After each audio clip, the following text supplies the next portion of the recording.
All right, my chatty friends. It's so good to hear the energy in the room. Go on and get back to your seats if you can.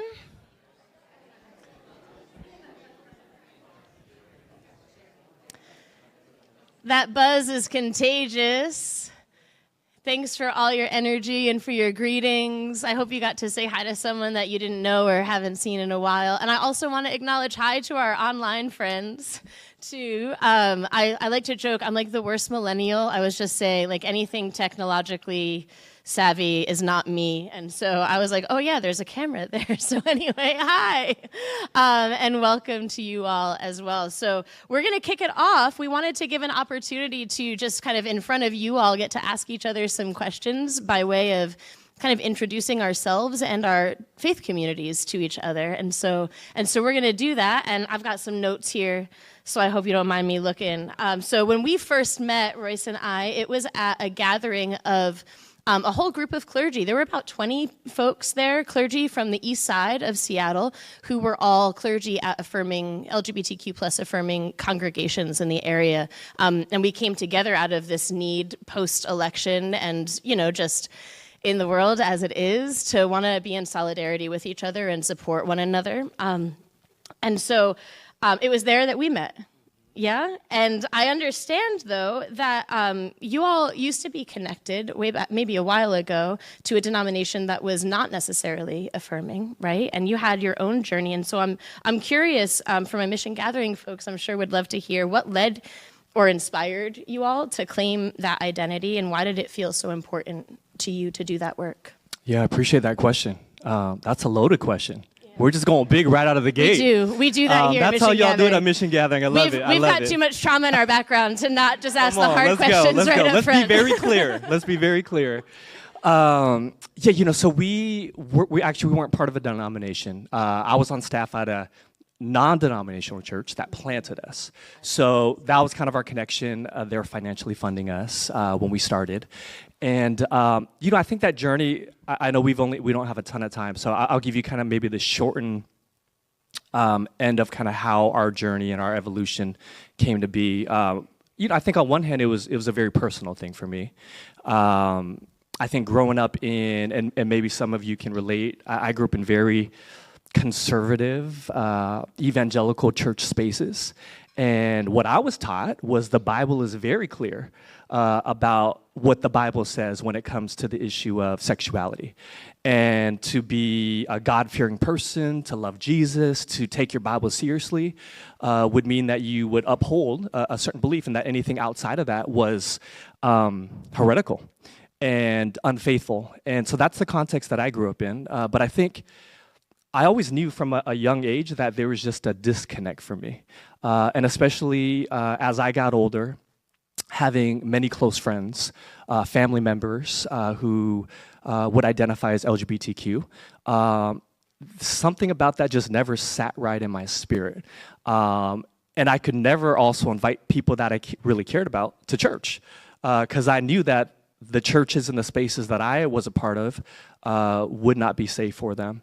And that was such the case even at the church that I served at on staff for a number of years before starting Common Good Church. And so I think it was that personal journey of a conviction, a personal conviction of saying, if I were to ever start my own church, which I had no intention and plans of doing, but when that kind of happened, one, I wanted to make sure that wouldn't be the kind of church that I would be a part of.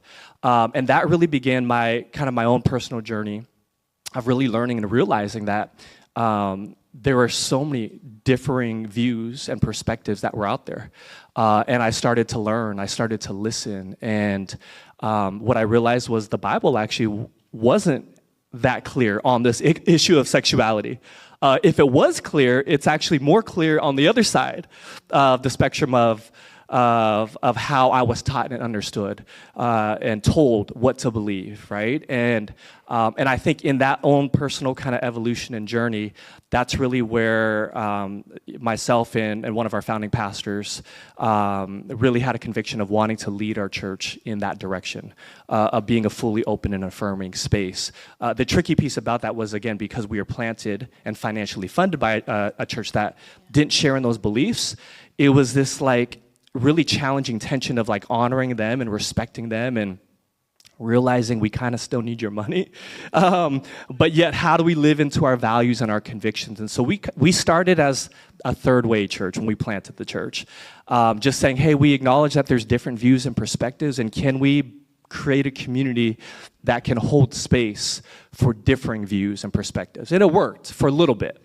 Until what we realized, in my learning, certainly as a straight, cisgendered, heterosexual man, was that oftentimes in spiritual spaces, Christian spaces, with folks that look like me or think like me, that oftentimes when it comes to topics of sexuality, it's primarily an intellectual assent.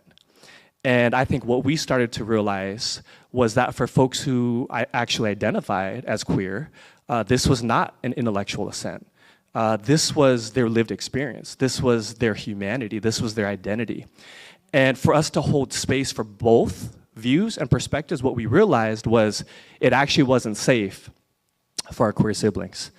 And for us to live into this notion of being for the common good, our conviction is if we want to be for the benefit and flourishing of all people, that means that you have to be for the benefit and the flourishing of those, especially on the margins, those on the underside of society, those who have been ostracized. And we know that historically, for so long, that has been our LGBTQ siblings. And so that's when we made a stance to say, if we truly want to be for the common good, and if we want to be a space in which our queer siblings could not only exist, but belong and be welcome and be celebrated for the beauty of who they are and who God created them to be, then we're going to center them, and we're going to center their safety, we're going to center their belonging, even if it means that those who might have differing views would at some point say that maybe this isn't the church for them. So that was really, I think, the journey for us, and reminds me a little bit of, I think it's James Baldwin, the civil rights activist who was openly a gay man, right? He talks about this idea of, and this was, I think, our journey in that process of, he says, and I might butcher it, he says, we can disagree and still love each other, right? We can kind of that whole, we can agree to disagree. We can disagree and still love each other unless your disagreement, unless your disagreement jeopardizes or actually oppresses me, right? And it's a denial of my humanity and my right to exist. So if your disagreement is actually oppressing me and it's actually a denial of my humanity, my right to exist, then we've got a problem. And I think that's what we started to realize as we were trying to hold space for everybody, right? And that's where I think we had to take a stance and to say, this is what we're going to be about. Yeah, awesome. Thank you so much for sharing a little bit about that story. Yeah. Yeah, I don't know who started that clap, but it might have been some of my people. Yeah.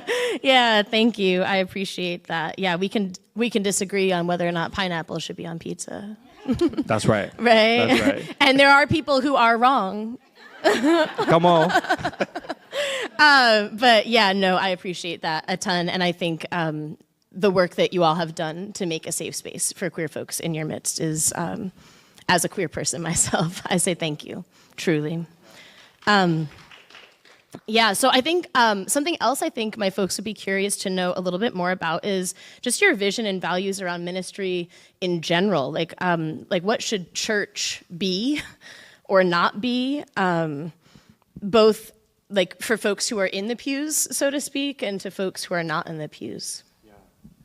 That's a great question. I mean, considering that this is, I think, the 8th time we've moved as a congregation in our 13-year history, church really isn't about a building for us at the end of the day, obviously. Yet buildings are important, and we're so grateful to be in this space, certainly. I think if I were to sum up what we're about, I think our welcome statement, I think, is really our North Star, right? So when I think about, we describe, we're a Jesus community. I think that's really important for us.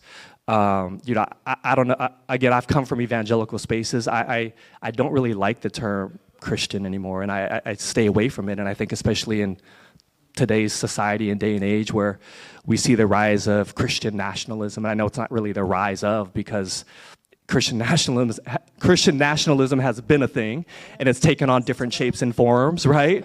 But certainly the emboldening of Christian nationalism, and I think so much of what is discouraging to me even as a pastor, and why sometimes, to be honest, I'm embarrassed to be a pastor, is because so many people who say they're a Christian uphold values or live in such a way that seems to be in direct contradiction to the ways in which Jesus lived, right? Jesus who spoke truth to power, Jesus who demonstrated and embodied a radical generosity and radical inclusion of folks who would spend time on the fringes of society to make sure that people knew that they were loved and that they were seen. And so when we talk about this idea of us being a Jesus community, I think that's really the heart of it, is like we just want to be followers of the way and to try to do the best that we can to look and love and act like Jesus to the best of our ability. I realize, and we realize, that that's sometimes easier said than done. But I think that's really, what we strive to be. And so our three core values are really come out of kind of how we see Jesus and how Jesus seemed to kind of model this life, right, of Jesus. So our three core values are connected to God, created for a community, and co-conspirators of good. And I think especially that third one, being a co-conspirator of good, ties into kind of our mission and value as Common Good Church, that we are invited to participate and a partner in the work that Jesus is doing to bring about hope and healing and love and liberation for all people. And so that's what we're trying to do when we gather like this on a Sunday, but that's also what we try to do when we're out in our neighborhoods or in our communities. Yeah, so tell me about that. So one of the first things that I saw when we met, and I was like, Common Good Church. That sounds like at least a sexy name for a church.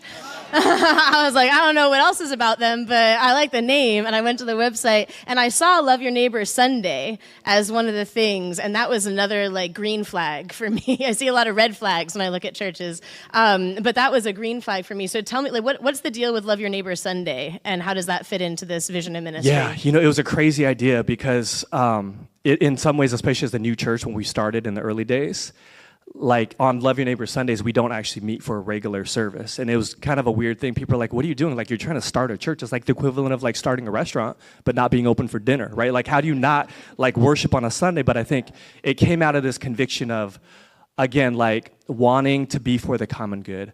And I think one of the things that I felt convicted of early on, and maybe this was, again, just the churches that I was a part of growing up, is that I think sometimes it's easy to, and I'm pointing the fingers at myself as well, because I've been a part of those communities where it's easy to like preach and talk about the love of God, but we don't always show it. We don't demonstrate it. And so, when the religious leader approaches Jesus, right, and Jesus and is like, what's the greatest commandment? And Jesus, right, quotes the Old Testament, and he actually gives them two commandments, which is to love the Lord your God with all your heart, mind, soul, and strength. And then the second, which Jesus said is just as important, which is to love your neighbor as yourself. And then Jesus says all of the 630 plus commandments hang on these two. And I think it's unfortunate that even today we have so many churches that, I think about, even, again, not to get political, but even just the protests that happened in the church and the response of the clergy and the pastors there of like, you're interrupting our church service, right, in Minnesota. And they're like, we're just here to love God.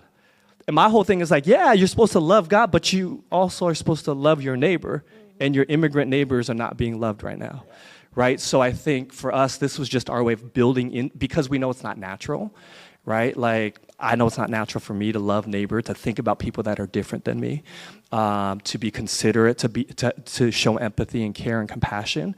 And so I think this was kind of our way of saying, hey, if we don't build it in, we might not actually live this part of the gospel out. Yeah, totally. So. I love that. I've said to a lot of people, I actually met one of our folks here at Cal Anderson Park on the day that there was the May Day USA rally, anti-trans rally in Cal Anderson Park in the heart of Capitol Hill, which is like the safe place, right? I go there for like safety, and it felt like such a violation, and met so many people there, wearing my collar, and got to have conversations. It's like so many people are like craving spiritual community, but wouldn't dare step foot in a church, right? Because they don't see the church walking the walk, yeah. Right? It's like a feel-good place that you go to on Sunday, and then you go home. And then what? Right? And so, yeah, I really appreciate you walking the walk with that. Yeah. And I'm curious too, because I know sometimes we have this experience, right, where sometimes we need an experience in order to show us our values, right? And sometimes we know our values and they lead us towards experiences, if that makes sense, right? It's like a chicken or the egg kind of thing, right? And so I'm curious, because I know y'all also have a partnership with For Tomorrow, For Tomorrow Safe Parking, and I'm curious to know, like, was it the chicken or the egg, right? Like, was it that you knew that, like, service and that love your neighbor spirit was, like, inherent in who you were, and so you were out, like, seeking partners? Or was it that partnership that kind of helped solidify some of that service community-oriented nature? Yeah. That's a great question. I think it was more the former, right? This was a conviction, this was a value we had, so we wanted to live this out, but it required us actually going out beyond the four walls of the church and seeking out what those partnerships are. And I think in doing so, it became a mutual thing, right? So, when we think about Love Your Neighbor Sunday, we might not necessarily be gathered like this singing some songs or hearing a sermon, but we still believe that's an act of worship, and all worship is transformative, right? So, I think about Jesus, right, who's like, when you hang out with the least of these, like, that's where I am. Yeah. So, like, when we're in Cal Anderson Park, when we're on the street, wherever it might be, like, I believe Jesus is showing up, and I believe those are moments and opportunities for our transformation and for our discipleship. So I think it's definitely a both and.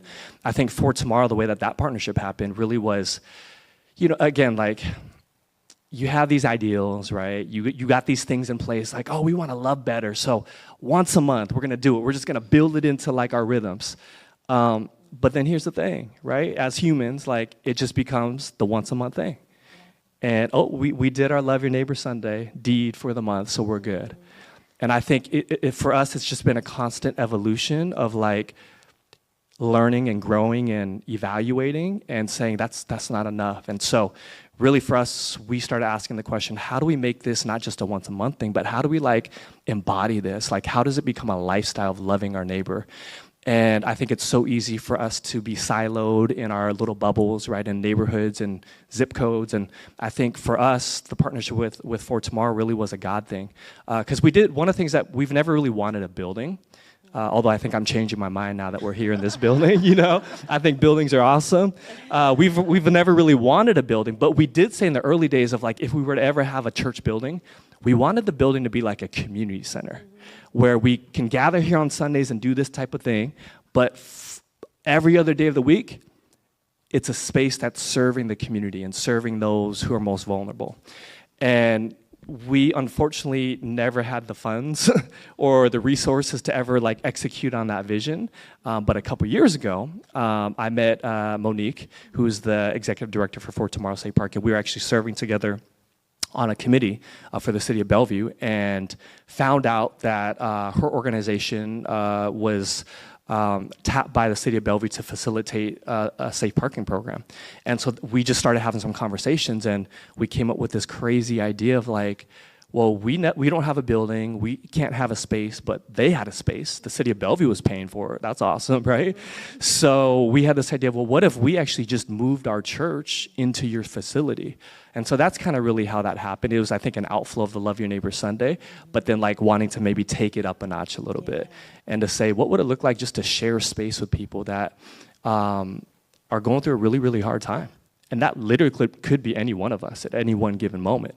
But to do life together and to kind of embody this idea of radical hospitality and being able to serve one another, and to kind of be in the space of mutuality. So that's how that happened. Yeah, so what does that look like in actuality? Like, what does it look like in, like, a weekly basis or a monthly basis, that partnership? What has it? I know y'all have been in some transition for a minute, but what has it looked like? Like, what kinds of things have y'all done together? Yeah, that's a great question. It felt like we were just getting started. That only happened for 7 months until we found out that we had to get out of the building, which then meant that, our unhoused neighbors and community members were also now without a space, and so were we as a church. But our very first gathering with them actually wasn't a Sunday service like this. We actually hosted a fall fest of sorts, and we went into their space as a way to introduce ourselves. And we had our amazing community members who built games and carnival games and brought candy. We just went into their day center and basically turned it into a big party. And then they got to invite all of their kids and family members to come. And so I think that gives a little bit of a taste of like how we really envision community with them. Was less about inviting them to a church service, but really about just doing life together and finding ways to be in space and to serve one another. And so it looked like things like that, sharing in meals together, hosting. I know we hosted a one-day retreat as a church, but we just made it a wellness retreat and invited all of our For Tomorrow Safe Parking families to be a part of that as well. And so those are some of the things. Jason, where's Jason at? Jason, oh, he's not here? He's with the kids. Oh, Jason's with the kids too? Jason's doing everything, okay. He helped facilitate, it was called For a Good Cause. This was like a pilot program. So one of the things that For Tomorrow Safe Parking does is they not only create space for folks that are temporarily living out of their vehicles to, come in and have a shower and to do laundry and do homework, but they have case managers that are helping these families hopefully find permanent housing. And so we started a program where it was called For a Good Cause, where as families were moving into their apartments or their homes, we rallied kind of our folks and said, hey, who has furniture and who's got things to give and who has availability to help move them into their new space. And so that was just another kind of example of some of the ways we were partnering together with them to really come alongside of families in their time of need. Yeah, when you start to expand the circle of who we think we are, right, then we show up for each other differently, like even just in the mundane, right? Yeah, there's beauty in that space. Okay, my last question for you is this. I know that you have been really clear that you are like not really just looking, like a space is needed, right? You need a space to gather, but really you also have a passion for relationship and a huge value around relationship and partnership. And so I'm curious if your church had to make like a dating profile, right? Like, I mean, be good. But if you had to create a dating profile, so to speak, right? Like, what would you say are the kinds of things you're looking for in a like partnership between churches or other organizations, right? As a church community, right? And what would you say you would want to share about yourself for others to know in assessing, like, is this a good vibe? Like, what's important for you all? That's a hard one. Help me out. I need some help. Come That's again, why dating is so hard. I know. I'm so glad I'm not doing that anymore. Resilience. I would say like we're a resilient community. We are courageous. I heard some Amen. Amen to that. I think we're a courageous community. I think we're a generous community. I think so many of our folks, as I'm looking across this room, have given so much of their time, their talents, their treasure to really build this community and be in space together. I think we're a very open community. And when I say open, I think we're open-minded. I think we're open to evolving, to learning, to be curious, to enter into spaces that might feel a little risky and unsafe at first, and that will put us out of our comfort zone. But I'm so proud of this community in the ways that we just continue to show up for each other and the ways that we show up for other people as well. So I would say that's kind of how I would describe who we are on a dating app, a church dating app. I think, what we look for in partnership, I think is shared values, absolutely. Shared values, shared mission, shared theology. So when I think about mission gathering, I think that's a big part of the reason why we're like having this conversation today. Just so grateful for the spaces that you and your leadership have created. And I think so much of, as we started talking right over the past several months, of like, we have so much in common just in terms of like how we want to see the church and what we want to see happen in our communities. And so, I think shared values and vision and I think a sense of just mutuality. Like, I'm just a firm believer that I think especially in today's day, like, we're better together and we need each other. And I think this is the time, especially for communities certainly who maybe have experienced marginalization and oppression and all of the things, to actually come together and to support each other. And so I think being able to support one another, I think, is huge. Yeah. Thanks. I was just thinking as you were talking, there's got to be, the lesbian in me is like, there's got to be a U-Haul joke in here somewhere about y'all moving in so quick. And before we're married, too. Like, and before we're married. You know what I'm saying? Like, what kind of church are we? We haven't solidified a partnership yet, but we're exploring. Yeah. We're living together. That's a very gay thing to do. I gotta be honest with you. Yeah. Well, awesome. Thank you so much for answering those questions. And to my mission gathering folks, feel free to keep asking them of your neighbors and of Royce, and we'll continue to get to know one another. I love it. So should I ask you some questions now? Please do. Otherwise, It'll feel really one-sided. I should just ask you all the same questions, really. But maybe going back to that first question you asked, right? Again, we met at that pastor clergy gathering of other LGBTQ affirming spaces. Before we actually met, I remember vividly, right, that you shared towards the end of that gathering about some of the work that Mission Gathering is doing and some of the work that you were doing around advocacy.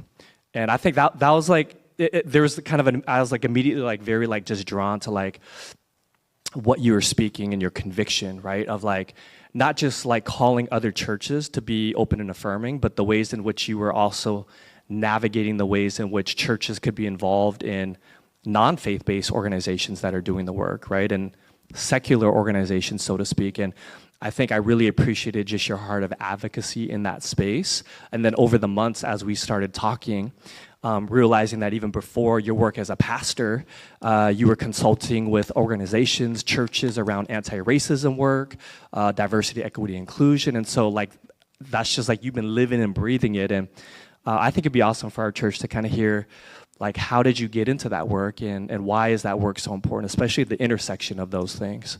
Yeah, sure. Gosh. Well, I guess the easiest answer to that question is I read the book. And by that, I mean the Bible. It feels real hard to not have a leaning towards justice and advocacy when you like actually read the book. And so I guess I'll start with that.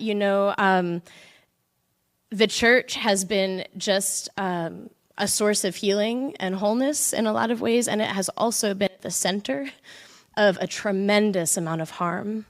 And I felt that interpersonally as a queer person. I've seen it and witnessed it systemically. It's been used to justify slavery and colonization. It's been used to justify and protect perpetrators of violence of many kinds, including gender-based violence. It is used to fuel harm in the midst of the AIDS epidemic, right? The church has been kind of the leading hub of violence in our communities in a way that is surprising when you really start to break it down, right? And so I think I felt this passion for justice and all of these things because I read the book. And I'll be honest, there were many times in my journey when I was like, I'll do that somewhere else other than the church, because there are a lot of organizations that are doing a really good work of being the church, even though they're not religiously affiliated at all and would not want to be, right? But in a lot of ways, they're doing a better job of it than we are. But then at the end of the day, I started to realize in my own journey and in working with, I made a joke before about mission gathering people having a lot of trauma, right? Like we all have religious trauma.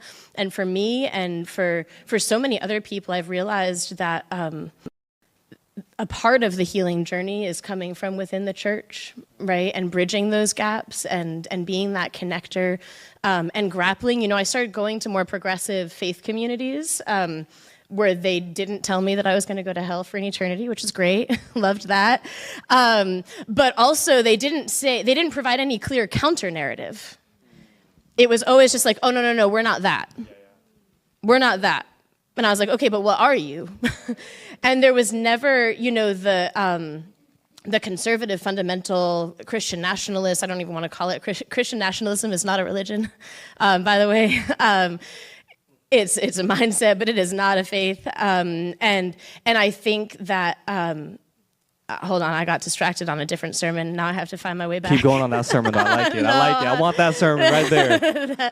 That's not the one. That's not the one for right now. What was I just saying? I really got lost. Progressive faith communities. Oh, that yeah. The fundamentalist conservative movement is very clear and verbose. in their like citation of scripture, in their explanation, in their classes, in their worship, in their materials, like their curriculum, right? It's exhaustive. And I was like, oh no, we need counter narratives to that, right? We can't just say, oh no, not that. Because that's not a compelling argument for someone like me, right? Like I need to know, okay, so what is it instead then? Because if it's not that, then what is it? And you know, I grew up, I'll admit, my whiteness is gonna show for a minute. I grew up in like a rural white neighborhood, solidly middle class. It was like osmosis, you know, like the white supremacy just like filled in through my cells without me even noticing or even having a reason necessarily to notice in my family structure and in my community. And I was a rule follower and I thought I was doing everything right. And then I came out and I was like, oh, I'm breaking a lot of really big rules. Right now. And that started to kind of help me peel apart the layers of the onion a little bit in a way. And I also around that same time was starting to teach. I was an educator before I came to work in the church. And I was teaching in inner city schools where almost exclusively the students and families were from Black and brown communities. And again, I just kept peeling apart the layers, right, of unpacking my own identity and my own relationship to my own marginalization as a queer person, but also seeing where those paths crossed and where they diverged, right, with folks with different marginalized identities, and just learning how to be a better ally and a better advocate, I guess, for lack of a better word. Yeah. Thank you for sharing that. Yeah. I appreciate that. There's so much more I want to say about that, but I know we should go on to the next question. So maybe you can share, it was really you that reached out after we had met. And, you know, honestly, like it's wild to me that we're sitting here right now. Because like this shouldn't have even happened, right? Like when our church found out that we no longer had space, it was the week of that. Like a week's notice. We had a week's notice to get out of that building. And the news, we found out that news the same week that I was supposed to attend this clergy gathering. And true confession, after we found out that news on Sunday, I was like, I know that clergy gathering on Thursday is important, but in light of what we're going through right now, it didn't feel as important.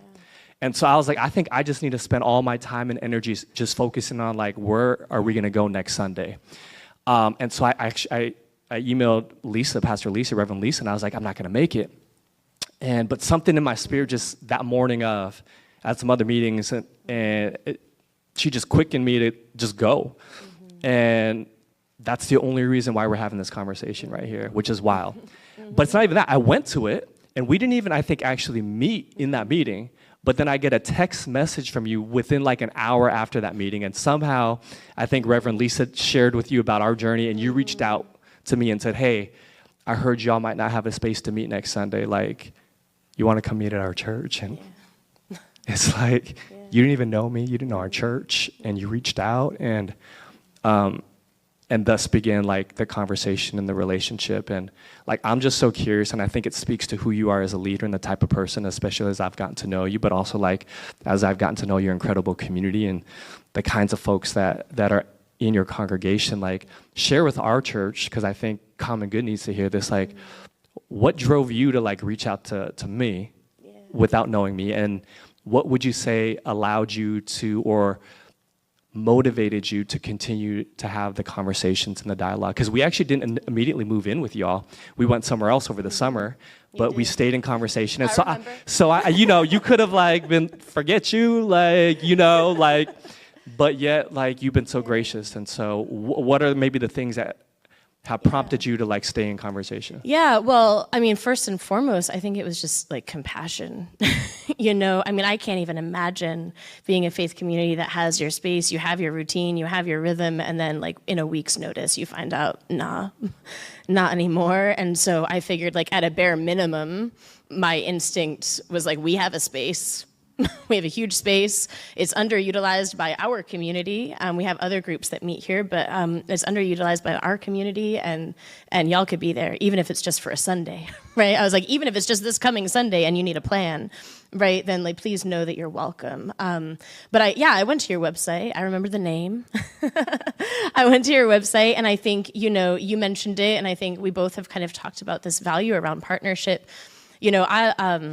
As the world has gotten scarier and scarier, I've done more and more research around things like, what does it look like to survive the end times, right? Maybe that's a little dramatic, but it feels like that sometimes, right? And what I found in my own personal experience as a community organizer, as a leader, as a human, and then also in some of my research is that like the most valuable commodity that we can have is not money and it's not stuff, it's relationship. It's people, right? When things start to fall apart, we can't do it all by ourselves. Right? Nobody can do it all by ourselves. We need each other. And we do have some folks who rent space from us here. We kind of inherited them. Most of them have been here for far longer. All of them have been here for longer than we have been. But they don't align with our values and our sense of like mission and purpose in the world. And so being on your website and seeing like, oh, like we have a space and you need a space. We're in it for the long haul, right? We're looking for a sustainable future. I don't know what's coming and I don't know how long it's going to last, but honestly, it scares me. And so it's like, how do we find people who we can be connected to, that we can trust and love, and be in community with one another? Yeah, and then, we continued our conversations, right? I think you were the one who kind of kept taking a lead. I was like, oh, they found a spot. I probably won't hear from them again.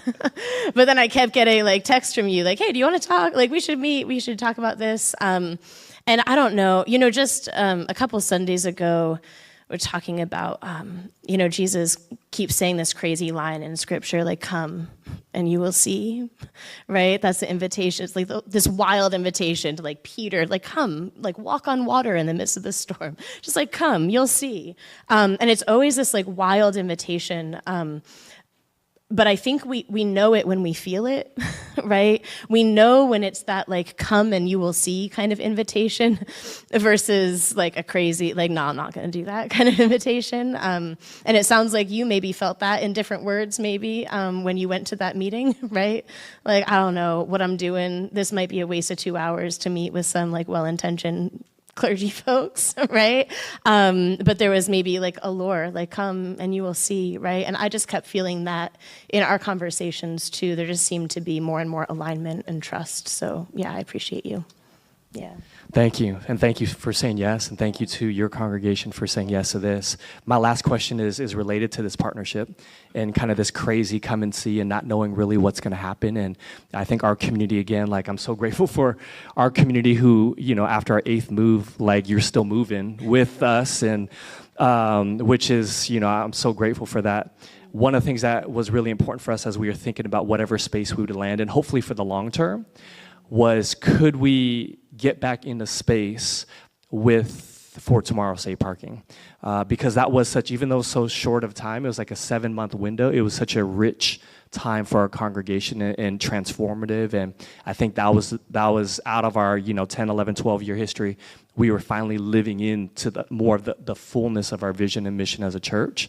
And so one of the things we've been praying about is like, can we find a space in a building where we can maybe somehow bring them into the mix and start or rekindle that partnership. And I think what was wild was we probably didn't really start talking about this until December, right?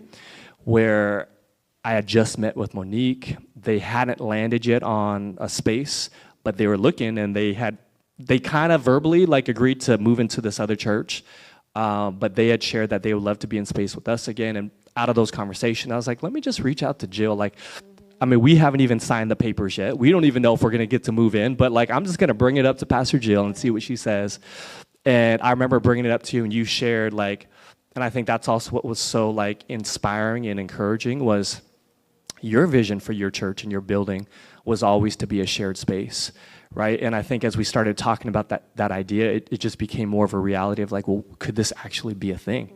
But it felt like such a long shot, right? We had a month's time. They're going to sign the papers to go to the other church. And I remember we had our meeting here literally last month where Monique came in and you met Monique for the first time and started this conversation. And so I would love for you to share like what's kind of the latest and greatest in terms of what's happening with For Tomorrow Safe Parking, because there is a potential that For Tomorrow might actually end up moving into this space as well. Yeah, there is. And I don't even know where to start with the latest and greatest. Okay, so we had a meeting with our council. You know, there's this poet, their name's Andrea Gibson, and they have a poem. It says something like, in the end, I want my heart to be covered in stretch marks. And I'm like an emotional, but I've thought about that with our leadership and with our council this past year. We've been through a lot. We've only existed since like late 2018, 2019, and then pandemic and change in leadership happened right away. I wasn't here at that time, and we had a pastor named Devin, and he was really unwell and was trying to do the best he could, but was really burnt out, and I came on board to work with him. I knew him from seminary. And then he ended up resigning, took a sabbatical, and then was like, I need more time, and ended up resigning. That was just this last summer, right? And our finances were in a shambles. We have this beautiful space, and it's old, and it needs a lot of work. And we've got a small community, mostly of folks who are on the margins themselves. And when you're on the margins, you don't always make a lot of money, turns out, you know, and the church isn't always about making a lot of money, right? But we end up with things like a building that need care, and that building needed money to care for it. And so I just want to give like all props to our community, truly, like from the bottom of my heart, because, you know, stretch marks come when we stretch and grow, but also when it happens too quick, right? Like our skin is designed to stretch, but it happens in pregnancy, right? When it stretches real fast, right? And it's scarring. Stretch marks are scarring, right? And so I think we've got some stretch marks on our hearts in a really good way, and I give all props to them because, yeah, it really has been like less than a month since I brought this to them, and you know, their passion of, you know, like I mentioned before, like a lot of these organizations are doing the work that the church should be doing, and they're doing it way better than we are. Right? And so how can we like let this huge building be a way to create space for folks who are already doing the work, and then we can stand in solidarity with them and support and offer that not only the resource, but our hands and our feet and our hearts and our relationships. And I was just so pleased, not surprised, but pleased that when I brought it to the council, I was like, this is a really big thing. I don't know how this is going to feel. We got like 2 weeks to make a move on this. That's not a lot of turnaround time. And then when I shared the work that For Tomorrow does, they were like, well, that's what the gospel says to do. So yeah, let's do it. And it was just, you know, it came at this time too where we had a partnership with an organization, the Catholic Charities organization runs a program called Issaquah Meals over in Issaquah, and they do a lot of meals throughout the week and month, and we had one meal a month that we sponsored. And I think it made sense. We started off over in Issaquah, but we're not in Issaquah anymore. And a lot of our people, we're kind of a commuter church. People come from all over. People come from Seattle and what have you. And it just wasn't feeling like the right fit, not because the work wasn't good, not because we didn't want to do it, but it was hard to access at, 5 p.m. on a Tuesday when a lot of our folks are still working full time. They have to commute and travel and get there. And we've started to have some conversation around, like, what does service look like to us, and how do we do it in a way that also isn't that like icky, like white savior, we get to like keep our hands clean and just like drop off some food and leave kind of way, right? But like, what does it look like to actually love your neighbor, right? And to actually be in solidarity with them and walk and love and care for each other and to have a meal together, right? And to do that work together. And so, and this all just seems to kind of be colliding. It feels like a God thing, you know? So yeah, the status update at a technical level, I didn't actually answer your question, I don't think. That's what I wanted to hear. We approved, we created a draft of a contract with For Tomorrow that our council approved and shared with For Tomorrow, with Monique and with their city representative. I know there's been some family loss that one of their leaders has been dealing with this week, and so we haven't heard back yet on feedback and negotiations around that contract, but we're a go, I think, barring any like major concerns. So yeah, and I don't see any reason to have any. Yeah. That's amazing. Let's give it up for Pastor Jill.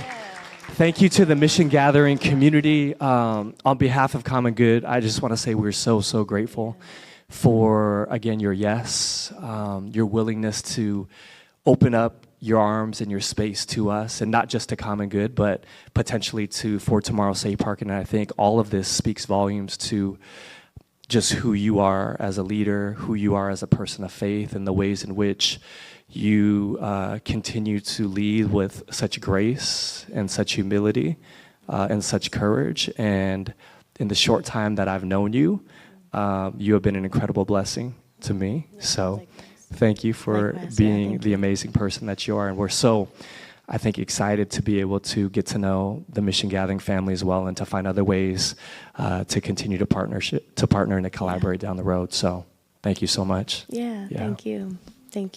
Yeah, thank you.